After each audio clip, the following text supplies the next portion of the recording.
Una storia infinita nella quale la parola fine non vuole comparire. Continuano ancora gli sbarchi a Lampedusa, la perla del Mediterraneo diventata ormai da parecchio, forse troppo tempo porto di accoglienza che gli extracomunitari decidono di raggiungere affrontando i famigerati viaggi della speranza nelle tristemente note carrette del mare in cerca di un riscatto. Ieri sera, ore 23 circa, la motovedetta dei carabinieri intercetta 82 tunisini nei pressi del porto di Lampedusa.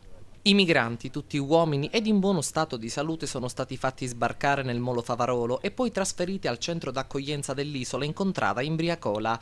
Ma c'è chi ancora lotta per la salvezza. Non sono invece ancora arrivati sulla terraferma i 74 subsahariani intercettati a 80 miglia a sud di Lampedusa, a bordo di un'imbarcazione in avaria.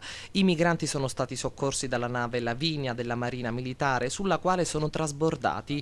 Adesso la Guardia Costiera si sta occupando del loro trasporto nell'isola. Un via vai ricominciato dopo una breve pausa, dopo l'arrivo a singhiozzo di piccoli gruppi di extracomunitari, al massimo 60 persone. Alcuni giorni fa c'è stata un'inversione di tendenza, sono arrivate ben 400 persone. Un forte campanello d'allarme per il Comando Generale delle Capitanerie di Porto, che sta valutando se sia in presenza di una ripresa del fenomeno degli arrivi in massa su barconi stipati di un gran numero di migranti, come avvenuto soprattutto nel 2011, poi sfociato nelle guerriglie tra isolani e immigrati che tanta preoccupazione hanno provocato. Il sogno di una vita migliore è stato sempre questo l'obiettivo degli immigrati, pronti a tutto, anche alla morte, pur di cambiare le sorti della loro esistenza.